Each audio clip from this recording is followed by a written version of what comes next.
बिस्मिल्लाहिर्रहमानिर्रहीम। अस्सलाम वालेकुम। मैं हूँ साजिदा परवीन। उम्मीद करती हूँ कि आप सब खैरियत से होंगे। आज हम बनाने लगे हैं गाजर का अचार। मैंने पहले गाजर का मुरब्बा बनाया था, आज मैं गाजर का अचार बनाने लगी हूँ। पिछली दफ़ा जब मैंने लीमू और हरी मिर्च और जो स्वांजने की मूली का अचार आपको डालना बताया था, अगला भी था कि मैं गाजर का अचार भी आपको बनाना बताऊंगी। तो आज मैं आपको जो गाजर का अचार बताने लगी हूँ। तो सबसे पहले आपने क्या करना है कि इस तरह की ये बारीक सी गाजरें आपने लेनी है। जब मैं मुरब्बा डालती हूँ तो वो मैं मोटे वाली गाजर लेती हूँ, और जो अब मैं अचार डालने लगी हूँ गाजर का, तो ये मैंने पतले वाली गाजर ली है, बारीक वाली।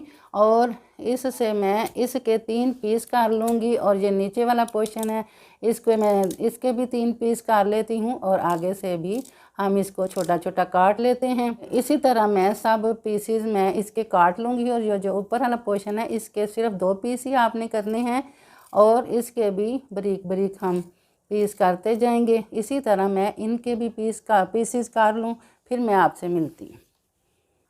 हाँ जी, तो सारी गाजरें काटी जा चुकी हैं। ये 1 किलो मैंने गाजर ली है। अब मैं इसको बड़े बर्तन में शिफ्ट कर देती हूँ। बिस्मिल्लाहिर्रहमानिर्रहीम।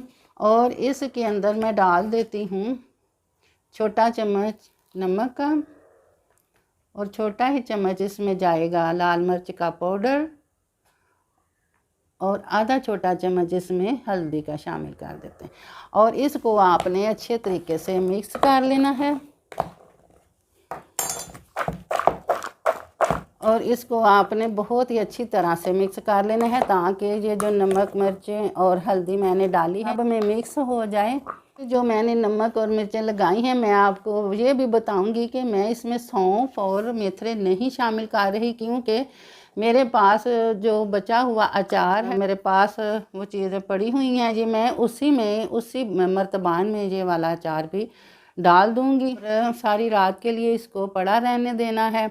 तो अब इसका इस तरह का मैं बर्तन लेकर, ये भी मुस्ततील है और ये बोल भी इसी तरह का है, तो इसके ऊपर ही मैं रख देती हूँ, और सुबह हम इसको देखेंगे कि बाकी का प्रोसेस इसका क्या करना है।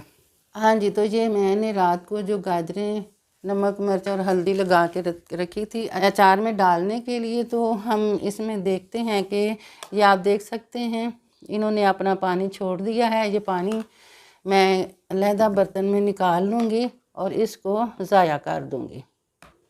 ये सारा पानी आपने उतार लेना है।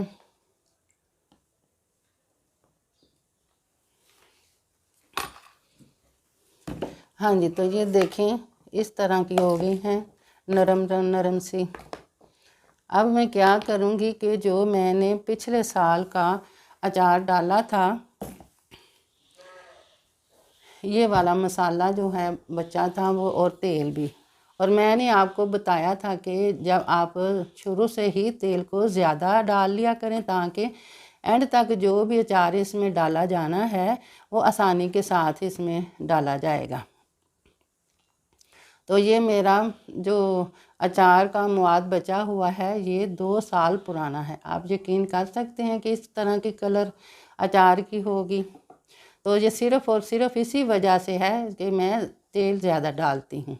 अब मैं क्या करूँगी कि ये वाली गाजर जो है इसी के अंदर डाल देती हूँ। अगर आप अलहदा इसका अचार डालना चाहते हैं तो 1 चम्मच सौंफ, बड़े वाला चम्मच, 1 चम्मच मेथरे, और 1 आधा चम्मच आप इसमें कलवंजी का डाल सकते हैं। हम अचार को मिक्स कर लेते हैं। ये गाजर का अचार बहुत ही ये देखें मज़ेदार बनेगा, और आपने इसको अभी नहीं खाना, इसके 4-5 दिन के बाद ये खाने के काबिल हो जाएगा। तो ये भी मैं आपको दिखा दूँ। ये तो था 2 साल पुराना अचार मेरा, जिसमें मैंने ये गाजर का अचार डाला है। ये वाला अचार जो है मैंने ये पिछले जो 4-6 महीने हो गए हैं इसको डाले हुए, और ये मेरा कुतरा अचार है।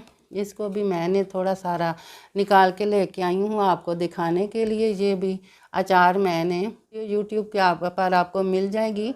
और ये भी आप अचार देखें, बहुत ही मज़े का अचार है ये और बहुत ही टेस्टी बनकर तैयार होता है। ये पुराने वाला अचार बताने का मेरा मकसद ये था कि ये जो बच जाता है ये आपने अज़ाया ना किया करें, फेंका ना करें। इसमें ये दूसरे अचार, लीमू का अचार, मिर्च का अचार, स्वांजने की मूली का अचार और ये गाजर का अचार आप बाद में इसमें डाल सकते हैं। अब आपने इसका क्या करना है, वीडियो हमारी मुकम्मल हो गई है, मगर आपने ये वाला अचार जो है किसी एयर टाइट डब्बे में डालकर आप इसको ऊपर से अच्छी तरह से ढक दें ताकि आपका अचार साल हर साल महफूज रह सके। तो इसके साथ ही मुझे इजाज़त दें। मेरा और आपका अल्लाह निगहबान।